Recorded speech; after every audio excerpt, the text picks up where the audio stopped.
केंद्रीय मंत्री ज्योतिरादित्य सिंधिया ने दावा किया है कि भाजपा पुराने नेताओं द्वारा किए जा रहे हमलों से वो बिल्कुल विचलित नहीं है। इंदौर के दो नेताओं द्वारा उनके खिलाफ की गई बयानबाजी को सिंधिया ने भाजपा का अंदरूनी मामला और संगठन में बोलने की आज़ादी से जुड़ा मसला बताया है। गुना के पूर्व सांसद और केंद्रीय नागर विमानन मंत्री ज्योतिरादित्य सिंधिया मंगलवार को एक महीने में दूसरी मर्तबा शहर के दौरे पर आए। उन्होंने जैन समाज और ब्राह्मण समाज सहित कई स्थानीय कार्यक्रमों में भी शिरकत की। इससे पहले गुना सर्किट हाउस में पत्रकारों के सवालों का जवाब देते हुए ज्योतिरादित्य सिंधिया साल 2023 में विधानसभा चुनाव और 2024 के लोकसभा चुनाव में भाजपा की जीत के प्रति आश्वस्त नजर आए। जैन समाज से जुड़े एक सवाल के जवाब में सिंधिया ने हमेशा की तरह दोहराया कि उनका इस समाज से पारिवारिक रिश्ता रहा है। जैन समाज के जियो और जीने दो और क्षमा वाणी जैसे सिद्धांत उन्हें प्रभावित करते हैं। इसके बाद सिंधिया ने नाम लिए बिना कांग्रेस के वरिष्ठ नेता राहुल गांधी पर निशाना साधा। उनके मुताबिक देश में कुछ लोग ऐसे हैं जो क्षमा मांगने से कतराते हैं। नेता प्रतिपक्ष गोविंद सिंह द्वारा सिंधिया को केपी यादव के सामने मिली चुनावी शिकस्त पर तंज कसने के सवाल पर भी केंद्रीय मंत्री मुखर नजर आए। उन्होंने इस घटनाक्रम को प्रजातंत्र की खूबसूरती बताया। भाजपा में आने के बाद असंतोष के सवाल पर ज्योतिरादित्य सिंधिया ने कहा कि उन्होंने बीते 3 सालों में पार्षद को मजबूती प्रदान करने का काम किया है। सिंधिया ने इस सवाल के जवाब में कहा है कि उनकी दादी और पिता पार्टी से जुड़े रहे हैं। भाजपा उनके लिए परिवार की तरह है। जबलपुर में गोविंद सिंह जी बोले हैं कि सिंधिया जी अगर इतने बड़े नेता होते तो अपने शागिर्द से ही क्यों चुने। देखिए, ये सब चीज़ों में मैं नहीं मानता। मतलब एक तो मैं कहूँ कि मुझे नहीं मालूम क्या शब्द इस्तेमाल किया है। क्या बोला इन्होंने?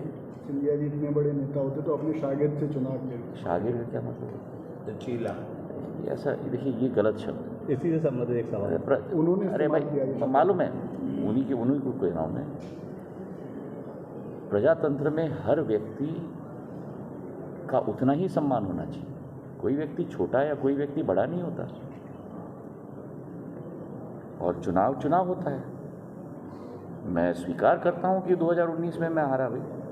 अब क्या चाहते हैं गोविंद सिंह जी? मैं क्या कहूँ? मैं इसी से संबंधित एक और सवाल था। मध्य प्रदेश में विधानसभा चुनाव नज़दीक है, ऐसे में कांग्रेस सिर्फ आप पर हमलावर हो गई, कांग्रेस के हमले आप पर तेज हो गए, तो आप विचलित होते हैं? ये कोई नई बात है क्या?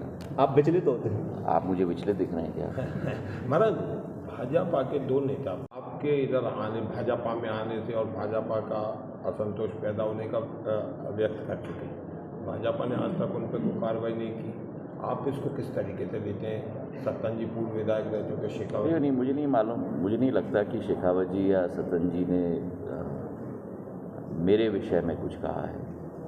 पर ज़रूर, जैसे मैंने कहा कि हर एक व्यक्ति के अलग अलग कारण होते हैं और मैं अपनी ज़िंदगी में एक सकारात्मक सोच रखता हूँ। मैंने कोशिश की है कि इन 3 वर्षों में पार्टी को मैं मजबूती प्रदान करूँ। मैंने कोशिश की है कि पार्टी के आम कार्यकर्ता के रूप में मैं कार्य करूं। और मैं मानता हूं कि भारतीय जनता पार्टी, जो एक तरीके से मैं अपना परिवार ही मानता हूं, मेरी आजी अम्मा ने इस पार्टी को स्थापित करने के लिए जी जान मेहनत की थी।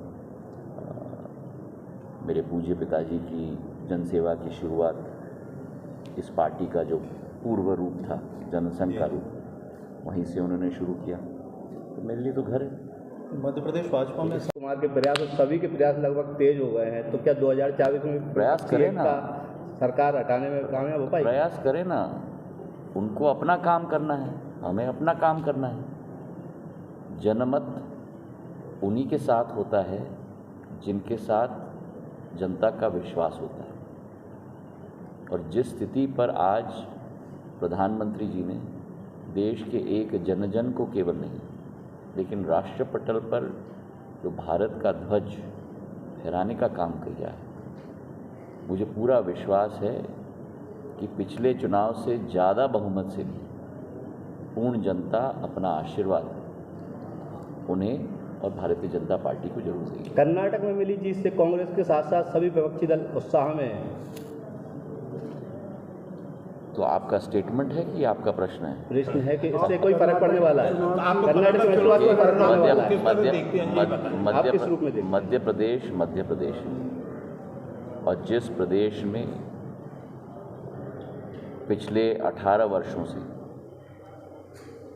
या 21 वर्ष से मैं कहूँगा, अगर 15 महीने की सरकार को हम अलग रखें, एक सुशासन, प्रगति, विकास की सरकार पिछले 2.5 वर्षों में ही आपने देखा है कि किस तरीके से डबल इंजन की सरकार, प्रधानमंत्री नरेंद्र मोदी जी, मुख्यमंत्री शिवराज सिंह जी, इस कोरोना भीषण कोरोना काल से पूरे देश की जनता को उभारा है। और आज केवल उभारा नहीं, लेकिन विश्व में हर एक देश में इतनी आर्थिक संकट है, लेकिन हमारे देश में और हमारे प्रदेश में जो आर्थिक प्रगति की रफ्तार है, उससे आज एक नई बुलंदगी जन जन में आ चुकी है। मध्य प्रदेश की GSDP, gross state domestic product, पूरे देश में सबसे अग्रणी राज्यों में से। किसान के लिए हम बात करें तो सिंचाई की बात करो आप, किसान सम्मान निधि की बात करो, हर एक वर्ग, हमारे बुजुर्ग लोगों के लिए तीर्थ यात्रा योजना की शुरुआत हुई है। हर एक वर्ग, हर एक इंसान के लिए कुछ न कुछ प्रगति और विकास के संदर्भ में प्रधानमंत्री जी और मुख्यमंत्री जी दोनों की जोड़ी पूरी रूप से संकल्पित है। तो मुझे इसमें 1% भी संदेह नहीं कि जनता का आशीर्वाद भारतीय जनता पार्टी के साथ रहेगा। हाँ, चुनाव है और चुनाव को हमें चुनाव के रूप में लेना है। पूरे मुस्तैदी से हम लोगों को तैयारी करनी है और इसमें कोई दो राय नहीं है। और संघर्ष के लिए हम लोग सब तैयार हैं। संघर्ष में तो ही तलवार तपती है, संघर्ष के बिना थोड़ी तपती है। मध्य प्रदेश की जा रही है, इसके लिए भाजपा को चुनौती नहीं मिलेगी? संतुष्ट असंतुष्ट की बात नहीं। भारतीय जनता पार्टी एक कार्डर बेस्ड पार्टी है, एक नीति बेस्ड पार्टी और एक लक्ष्य की पूर्ति बेस्ड पार्टी। वो लक्ष्य है एकात्म मानववाद का और अंत्योदय का। उस सफर पर एक एक कार्यकर्ता, इस पार्टी में कोई नेता नहीं है, हर एक व्यक्ति कार्यकर्ता है और हर एक कार्यकर्ता को अपना योगदान देना होगा, अपनी मेहनत मशक्कत करनी होगी। और उसी संदर्भ में भारतीय जनता पार्टी एकजुट है। हाँ, परिवार में भी कभी कभी कोई लोग की कोई कठिनाई होगी, उसको सुलझाने की जिम्मेदारी भी हमारी है और ये हर पार्टी में है। पर उस जिम्मेदारी को पूर्ण रूप से हम लोग निभाएंगे। मुख्यमंत्री हैं, पार्टी अध्यक्ष हैं, BD शर्मा जी हैं, मुरलीधर राव जी प्रदेश के इंचार्ज हैं। मुझे विश्वास है सब लोग अच्छी तरह से निभाएंगे। कर्नाटक चुनाव के बाद में विपक्षी दल एकजुट हो रहे हैं। हो गया ऑलरेडी, आप थोड़े लेट आ गए। उसके लिए आप जिंदगी किस ओर इशारा है? किन गलतियों?